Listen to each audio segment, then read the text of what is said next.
Oh, it's me. Oh, well, we always start with a laugh. I don't think we've ever started an episode without some fun and some giggles and a conversation. We never start an episode without a pre-conversation, and we should really record all of these good things. So, good morning and welcome to The Divine Mess, or our Netflix specials, as we like to call the lovely lives that we're leading at the moment. It is a pleasure to sit with my very dear friend every single week and show up and talk about all things energy and being divine human creatures who are trying to ask their humans to sit in the passenger seat while our souls are leading us on a magnificent journey in what I am now affectionately terming my second season of my life. Hi, I'm Tina Marie, and I'm an intuitive. I'm a coach. I'm a mother of 4 boys. I am a godmother to 2 beautiful girls who are in my picture in the background. I am a fur mama to 2 babies who are probably impatiently waiting outside the door at the moment, ready to kickstart their day. I am a partner to an Iron Man, I can proudly now say, who is also a dedicated emergency service worker and a fabulous human being. My life is full, as you could possibly gather from that, and I enjoy spending every week chatting with my very dear friend who, how can we put it today? Because I always have to come up with something creative,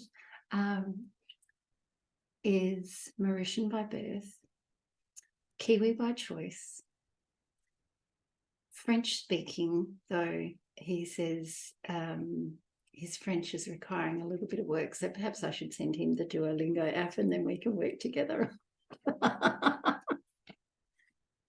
He is a clinical psychologist and he loves working with people to help them remove the blockages that are preventing them from being their truest and best selves.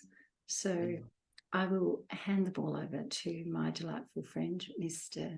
Curti David Perriman, and it is a pleasure to chat with you today.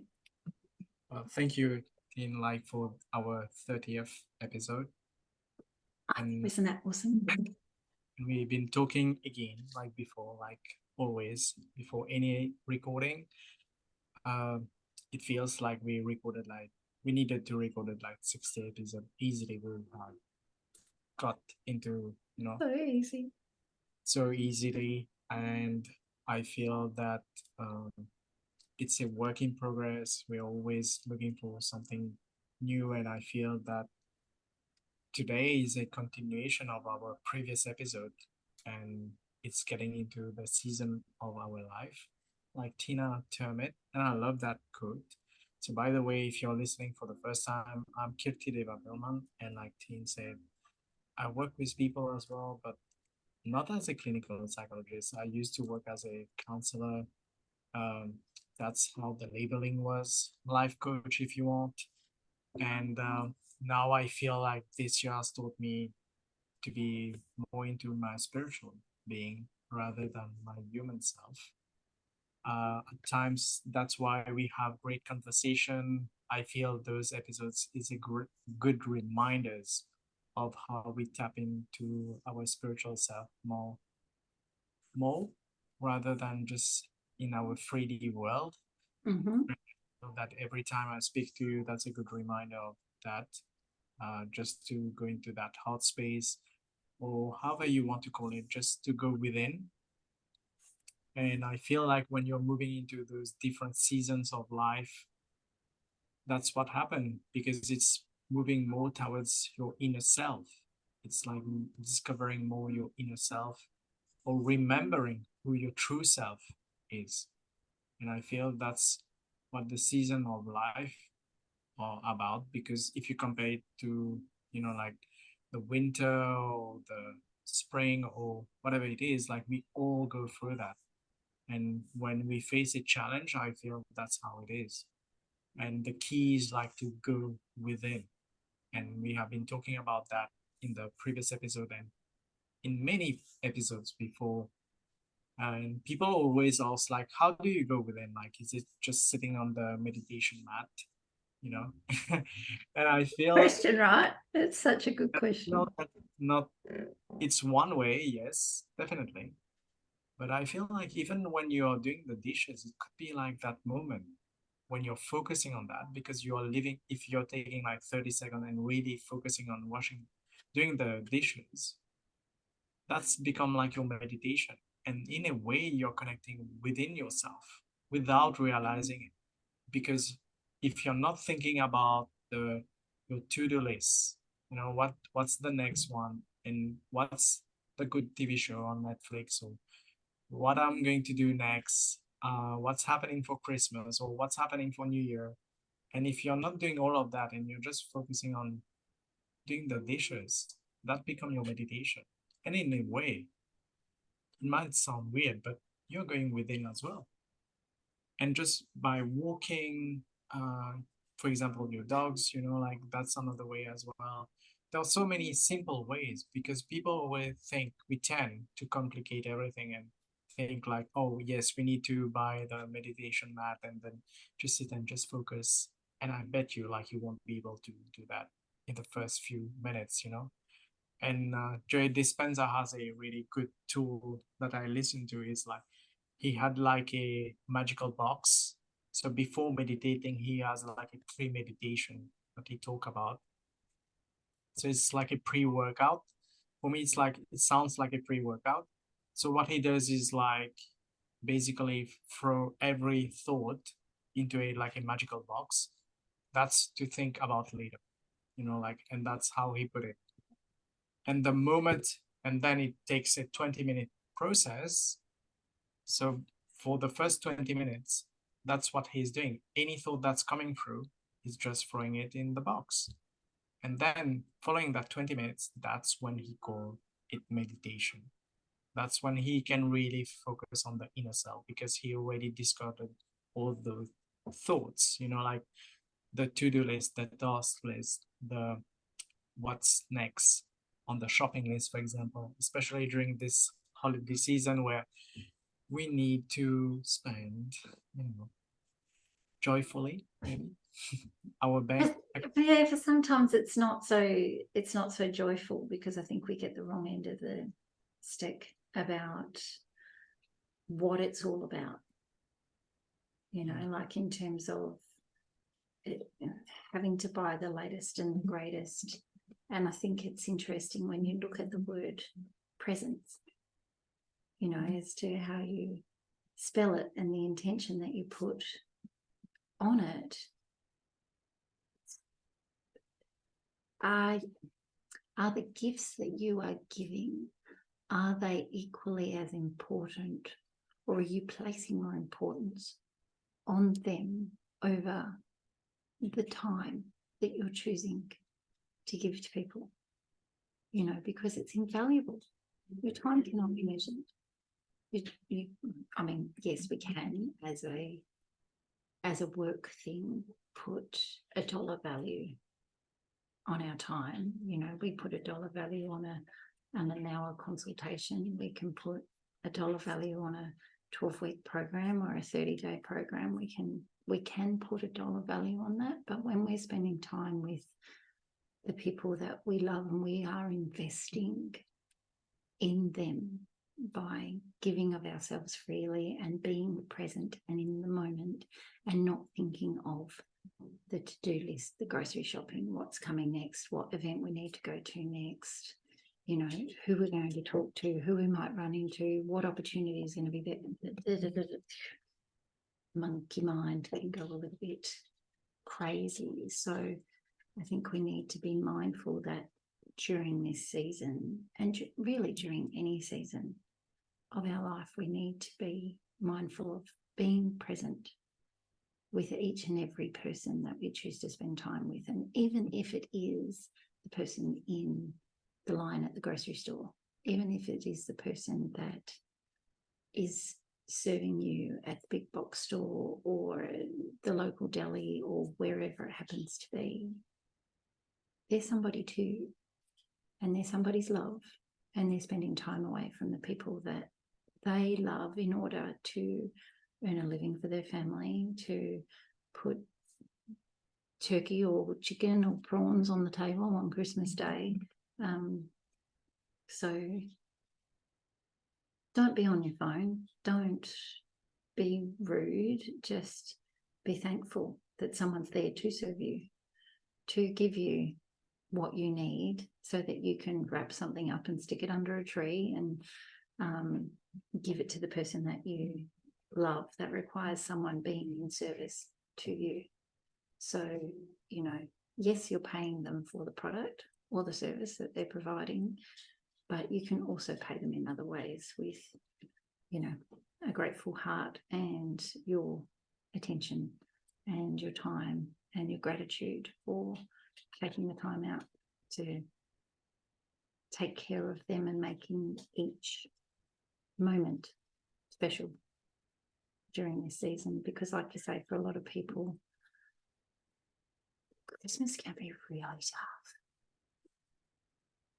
Really, really tough time for many people that don't have their families or they've lost loved ones, or Christmas is just hard. You know, it presses a lot of buttons for a lot of people. They've got to go and have meals with people they don't normally associate with during the year, you know, or they choose not to have in their inner circle because they drive them completely crazy. But what if this season you gave yourself permission to do it differently, to do it for a lesser amount of time, to do it for a different reason, instead of going in with a heavy heart or being anxious or dread-filled about going and sitting around the table and Aunt Edna asking you why you aren't married or why you don't have children, or, you know, is your boyfriend going to propose, or,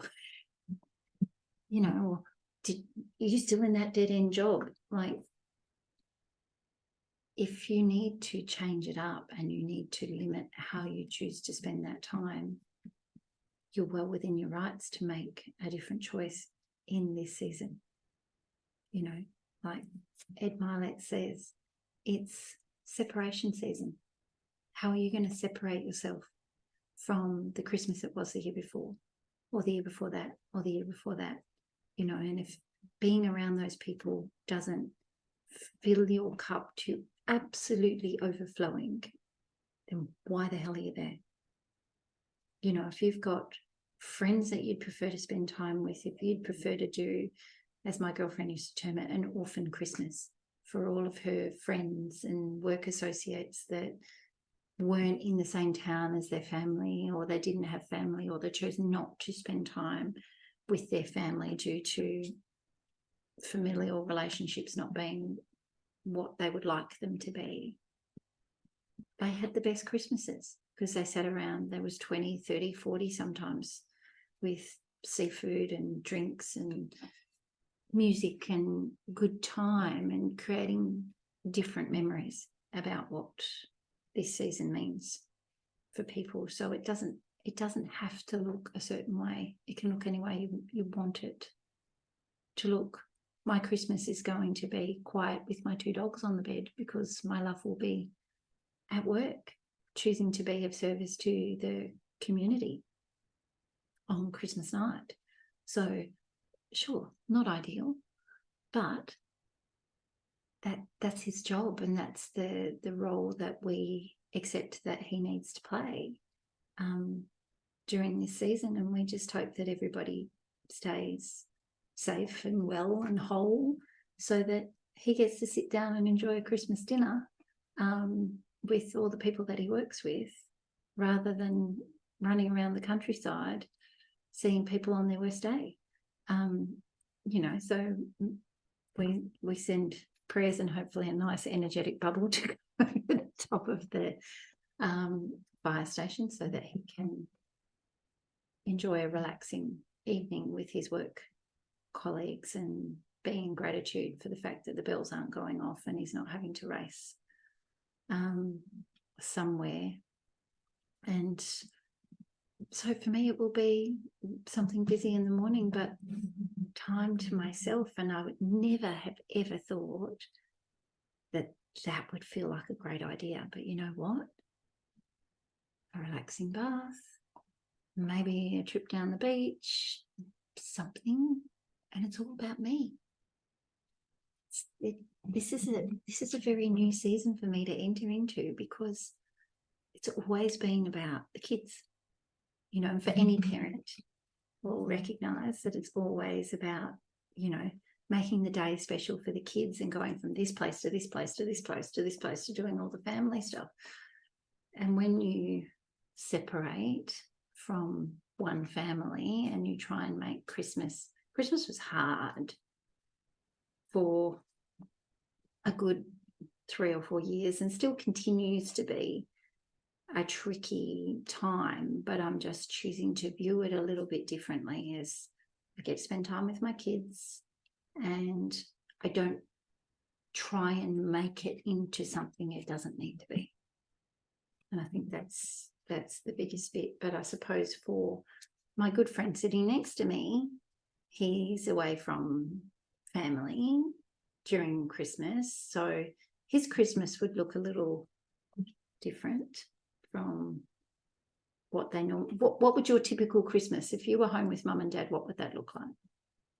Well, first of all, like, I would like to, like, thank all the emergency service, like, who's staying up during this season.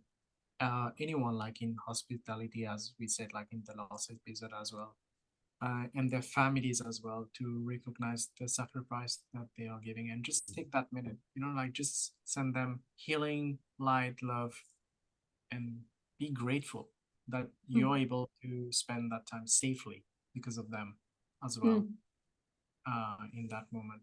And yeah, so taking that minute, maybe when you just post that podcast, and just do that, just give thanks to across the world, not just in your country or your community, but just send it across the world. And I feel that will make it a better holiday season for everyone. I love bubble. Yeah, and just send it to them, like, even around their station, around them, around their truck, for example. Yeah. And just the whole group, whatever you feel like. And that's golden, like, for me, I'm just visualizing like a golden bubble wrapping, like, that's the gift for me. It's their gift to the community. It's their giving back to everyone else. And coming back to your question, is like, well, we don't celebrate Christmas as such. Like, we have another name. So we call it Pancha Ganapati, which is in praise to Lord Ganesha, which is the elephant-headed. The dude in the corner? Yeah, it is. That's why, for those who can't see, I just put a picture of Lord Ganesha as well in my background, because that's recognizing, for me, it's like he represents abundance. So we have a 5-day celebration for us. So each day there's a specific things that we give. So for example, you will give gift to your family, you will give gift on the next day maybe to your neighbors, you will give gift to your community, and then maybe normally we will go out and give clothes or to people who don't have it, like, not homeless exactly, but there are specific centers where they can benefit from that. I still remember times where we will go out and give food to elderly people. So that's something I really enjoyed during doing that. So that's how Christmas it is for me. But for me now, it will be my 5th consecutive year that I'm not technically spending it with family, like, not physically. So in the first year, it was different for me. It's not that I'm getting used to it. Every year it make it like more challenging in its own way. But I'm really grateful that I'm surrounded by a great support group, I would say, like in terms of my family itself. Now my like close cousin, we're scattered across the globe technically, so we all have different time zones. So for me, the New Year or the Christmas, I celebrated New Zealand celebrated first, then second is Mauritius. Then I have a few close person in Europe and Canada as well. So I get to celebrate it 3 times technically. So even the New Year for me, it's like a 3-day affair. Like so I get to celebrate it 3 times. That's how I look at it, and that's how I learn to adapt myself. Because I will start like New Zealand start first, then Australia. So I get to celebrate with my Australian friends, and then it's like Mauritius next, and then it's Europe, and then it's Canada. So 3 or 4 days gone. Yeah. So Yeah.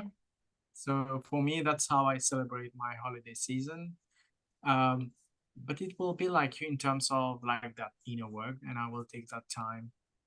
For me, in terms of for sure, I'm going to the gym because I know it will be so packed, right? So packed with people. Uh, so many people will go out and work out on that day. But it's a celebration for me, the achievement of this year, writing like I do that on a daily basis, but it will focus more on the appreciation or gratitude of this year, uh, and focusing on inner light. And that's something like you were saying, like 5 years ago, maybe I would never thought doing that on Christmas, because maybe 5 years ago it will be like drinking, like just partying. But now I find it a great party, like just to celebrate with my guides, with my angels, with dragons, whatever you want to believe in, the universe. Um, because it's gratitude, and they can't wait. Like where people often say that their prayers are not answered, and I feel like, have you asked the right way in terms of have you asked and have faith that it is already answered.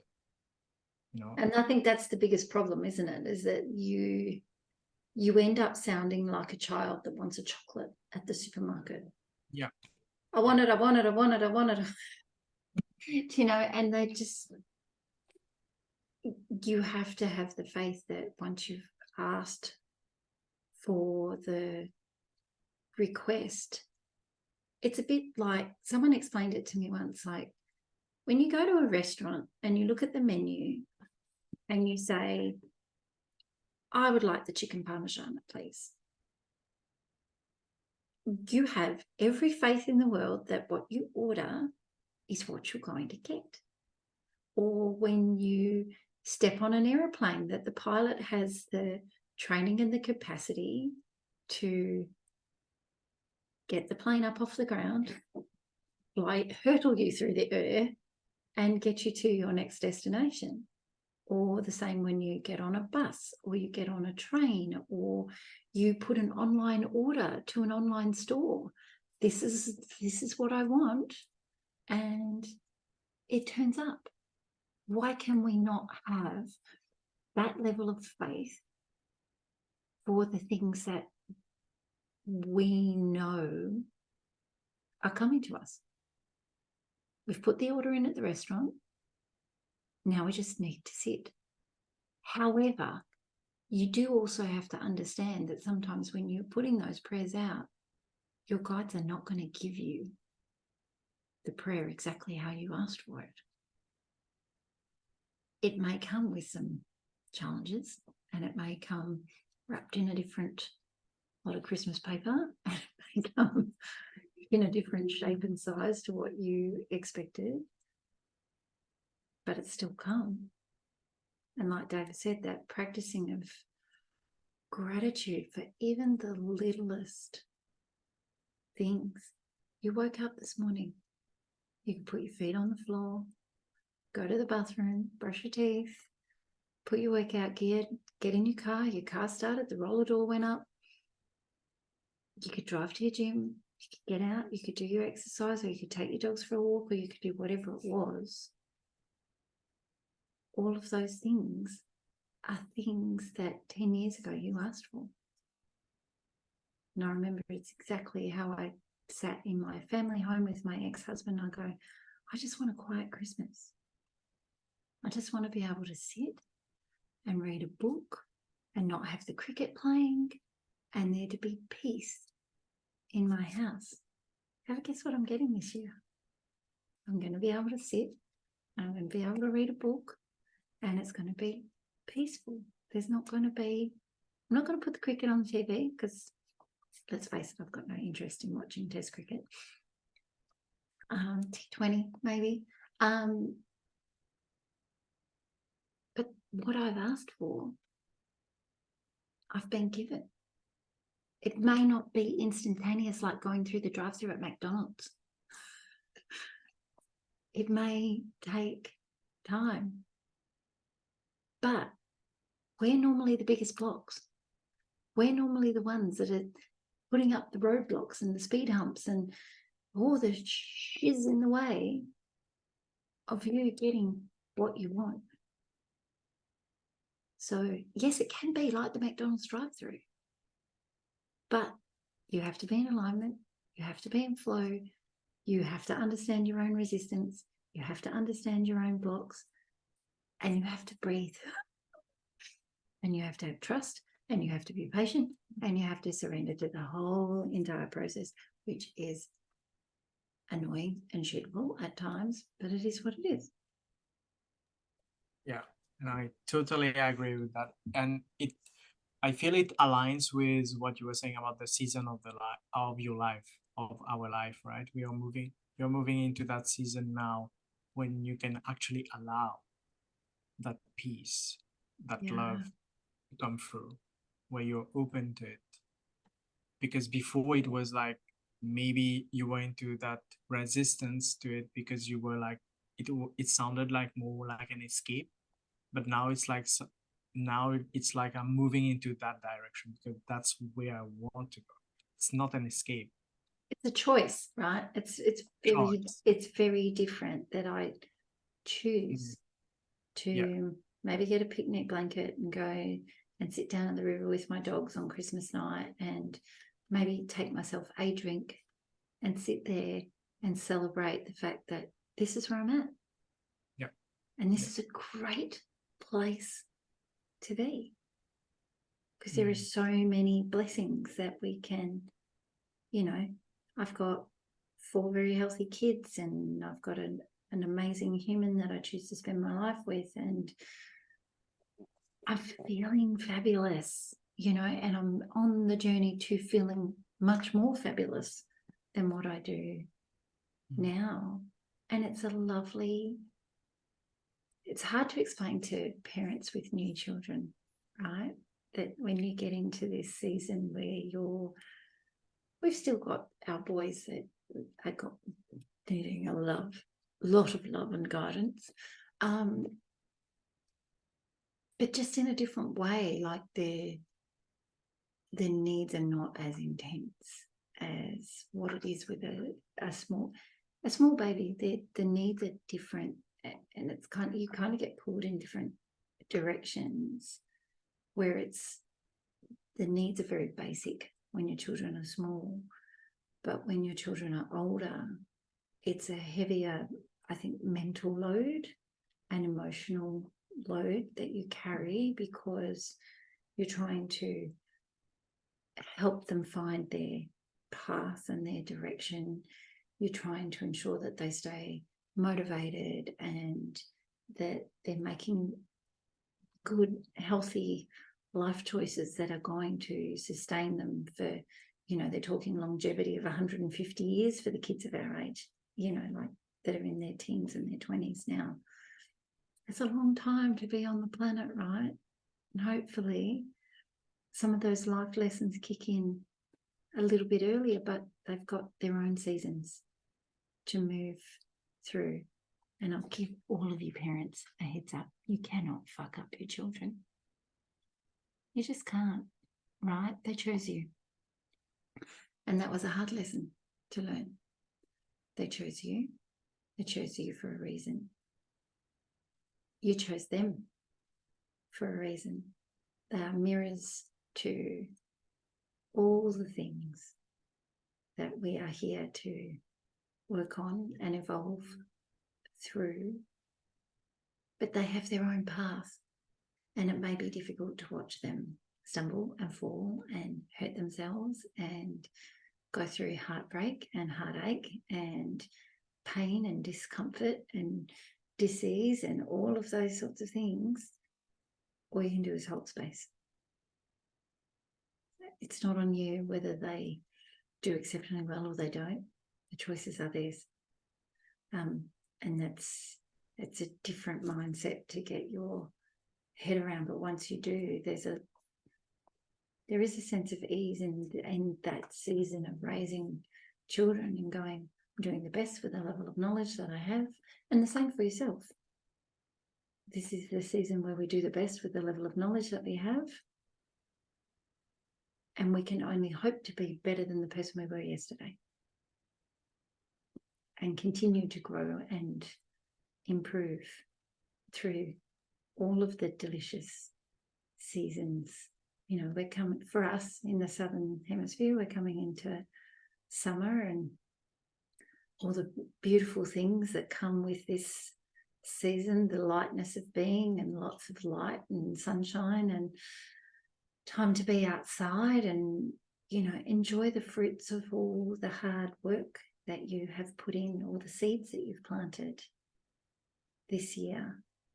Be sure to enjoy. And like David said, to look back and do a bit of a check off and go, what did I move through this year? I think we look at the big things like I got the promotion or I got the job or I moved into a new house or I did this or I did that. Don't forget about all the mental things that you went through when your teenagers were going through a crazy season in their own life. Don't forget about all the relationship stuff that you've moved through. Don't forget about all the personal growth and the development that you've done yourself.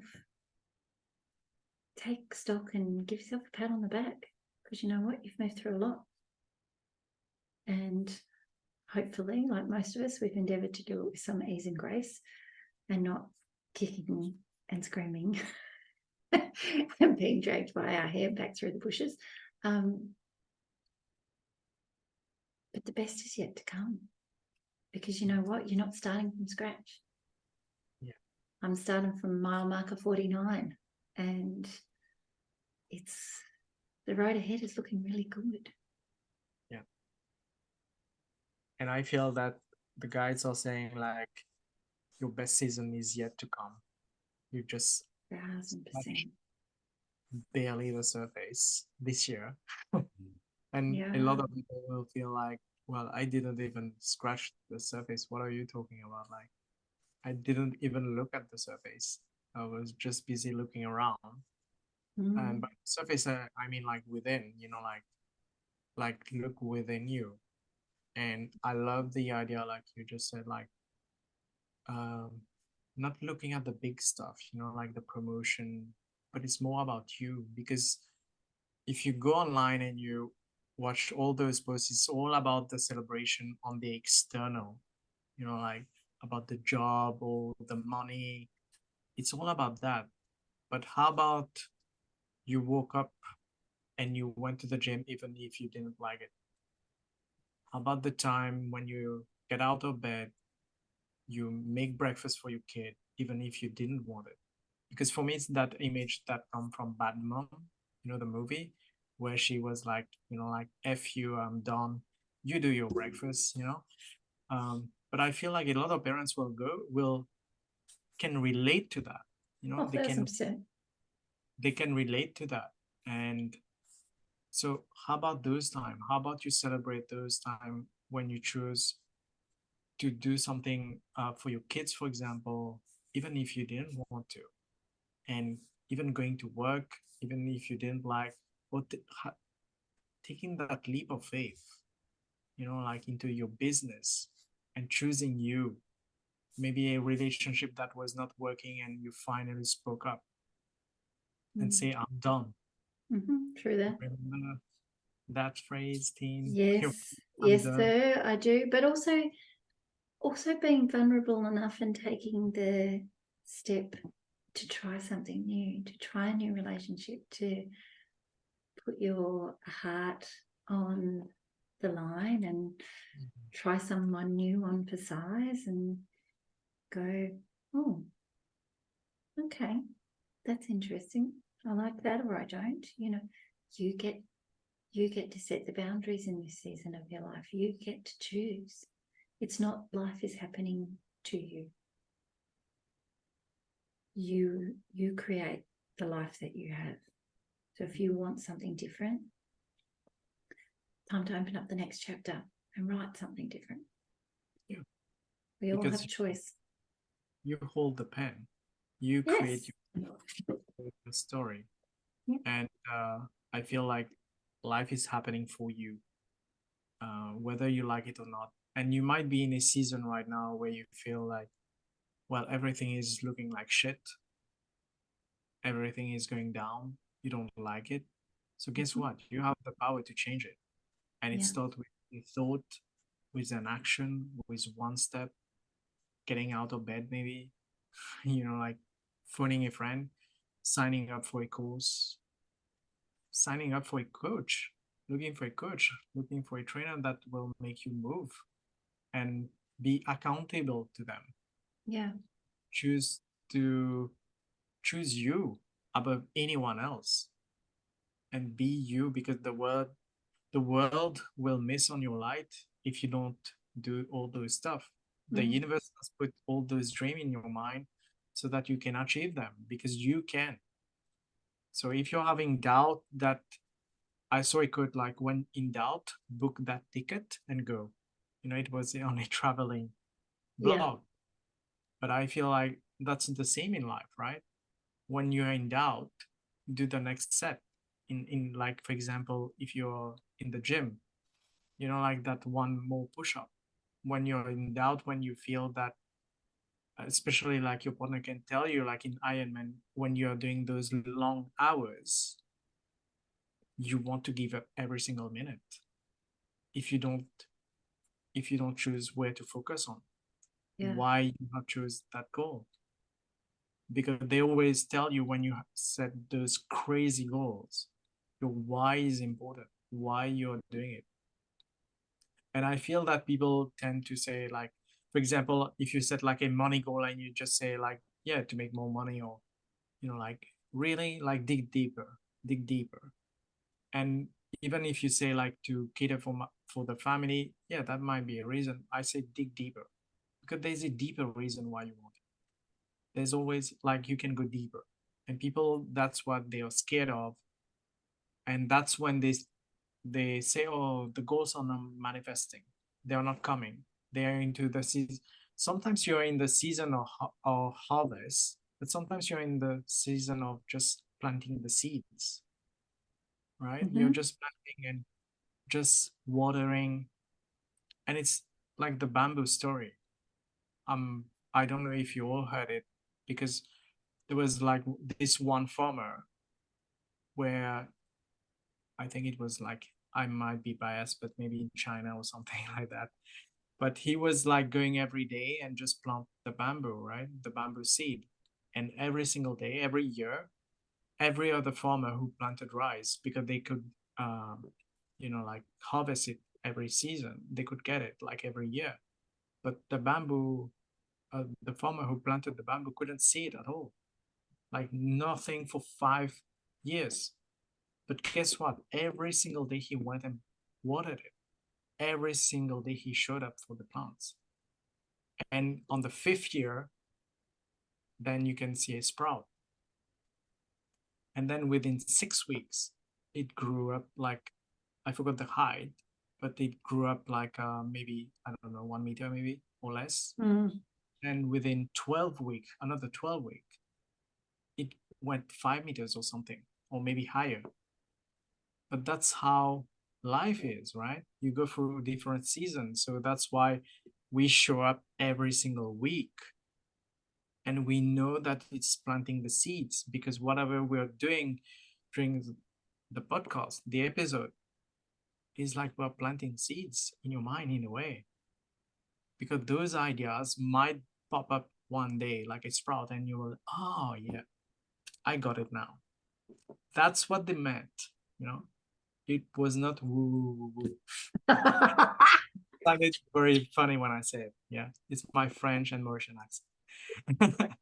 but it's but it won't sound like it. It will make sense to you, and people need to understand that, because there was in the book The Science of Getting Rich by Bob Proctor, which talk about the law of rhythm.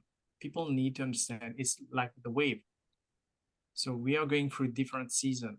So maybe instead of being hard on yourself, tell yourself, well, maybe it's the season of inner work, but I will harvest the good later. Yeah. It's coming. It's on the way. It's here. And even if you don't believe it, start by saying it's on its way, whatever you're wishing for. Correct. 1000%. Just it's a practice of faith, and it's a practice of all my life lessons, patience and trusting and letting go of the need to know how. Just going, I don't need to know how. I just let it go and stop trying to manage it, massage it, make it look the way I think it should look, instead of going, oh, you can paint a much better picture than I can. You know, and the picture is always better. The product is always, you know, here I am when I was looking to move into a house at the beginning of the year, seeing the big house with the pool and all the stuff and all the things that I thought we needed. Still think we need, you know, it would be good for our kids to have that stuff. We got the littler house to learn how to live with each other, you know, and so now that we've had an opportunity to grow together, now we can grow into a bigger home and have more space and have all those accoutrements that, you know, you want to have when it comes to a home, for us to be able to entertain and, you know, for our kids to bring all their friends home and to do all of those sorts of things. But it's about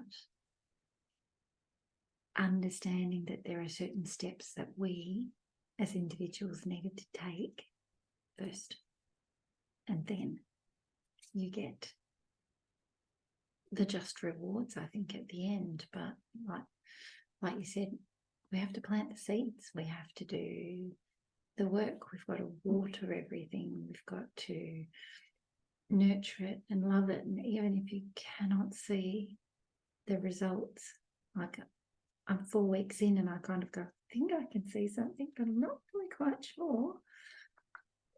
I just keep going because I know that the process works. I just have to keep moving through with the process to get the end result. So that for me is, you know, seasons are cyclical. It's not always golden and sunny. Sometimes it's dark and gloomy, but that's the time when you journey, you do the work, you listen to the podcasts, you read the books, you write about every desire that's in your heart, whether it's something you would share with the person that you love or something that you want to keep private and confidential to yourself. They're all the things that need to be done. And you know what? Even in that separation season, when everybody's starting to back off in the summertime, when it's beautiful and glorious and you want to go out and party and have a great time, keep doing the work, because things will get unveiled faster for you if you continue with the practice. If you take your foot off the accelerator, they were just about to give you everything that you desired and you took your foot off. No, she's not ready. She's not prepared to keep going to do the work. So be consistent, be persistent, and find somebody to be accountable to. A coach, a best friend, a mentor, your business partner, a partner, somebody. Say, this is my goal. I need your help to stay accountable. Can you help me, please? People have to put their hand up and ask for help, because otherwise we think everybody's got it. They're capable. They seem to have their shit together, you know.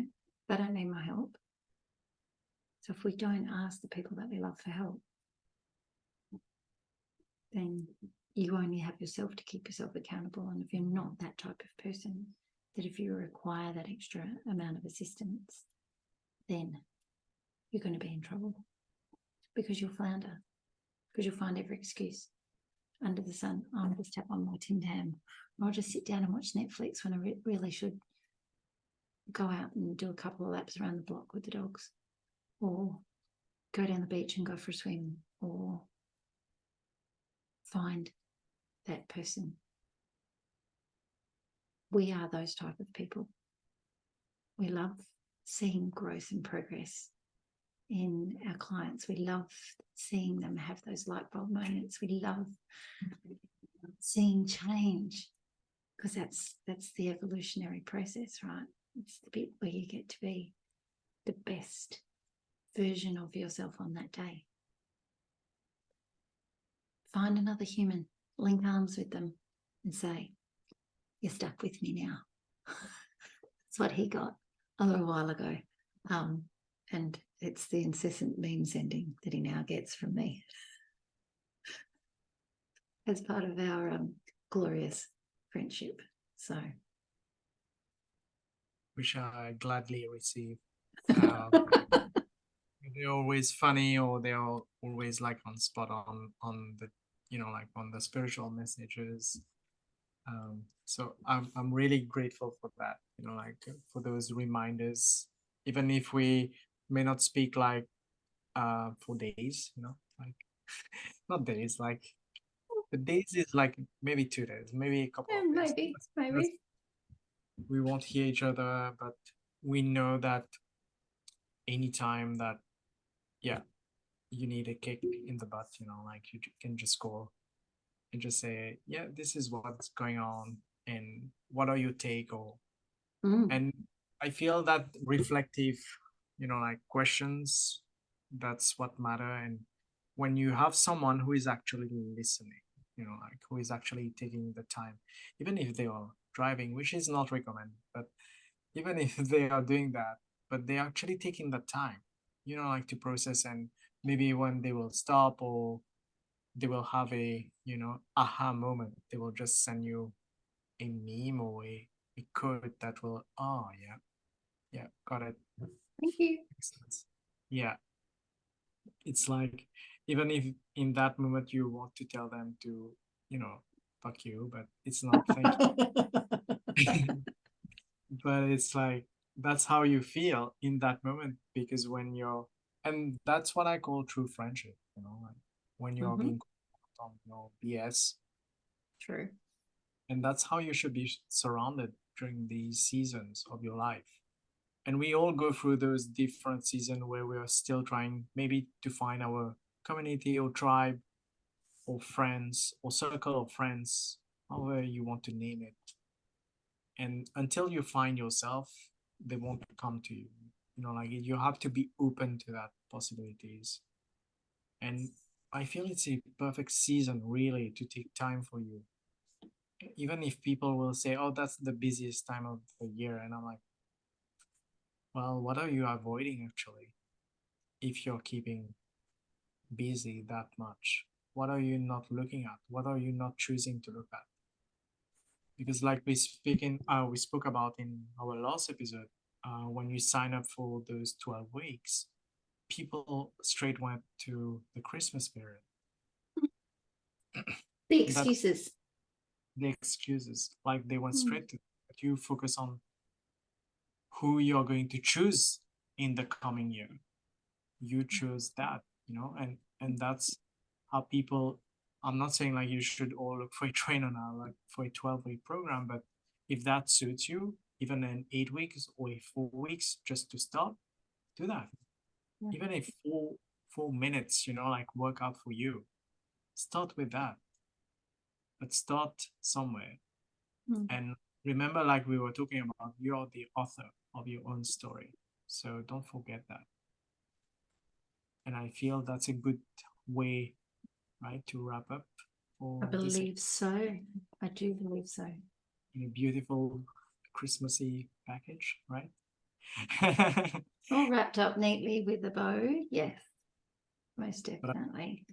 Thank you for showing up, and thank you for 30 episodes, right? And we know it's twice as much as we say that we should have recorded, but we are grateful for, definitely I'm really happy about the 30 episode. That's a number. We're in the top 1%, are we not? We are getting there. Like we are getting in the top 0.5%, I feel, in the coming weeks, right? And I'm sure like next year we'll keep showing up. Even in the coming week, we'll keep showing up, no matter which season it is. And I feel that we are aligning more with the topics, and we just show up on the day. So thank you, Tina, for your time, and thank you for everyone. I will leave you to finish off with your lovely intuitive messages, I'm pretty sure. And I'm pretty sure it's in a French accent so that Tina will laugh about it. Yes, absolutely. So, good folks, we love you. We're thinking of you. Enjoy this season for everything that it brings. And until we get to talk to you again, take good care of yourself and honour what you need first and then give to others. So until next time, take care and we look forward to hearing from you. Bye for now. Thank you. Ciao.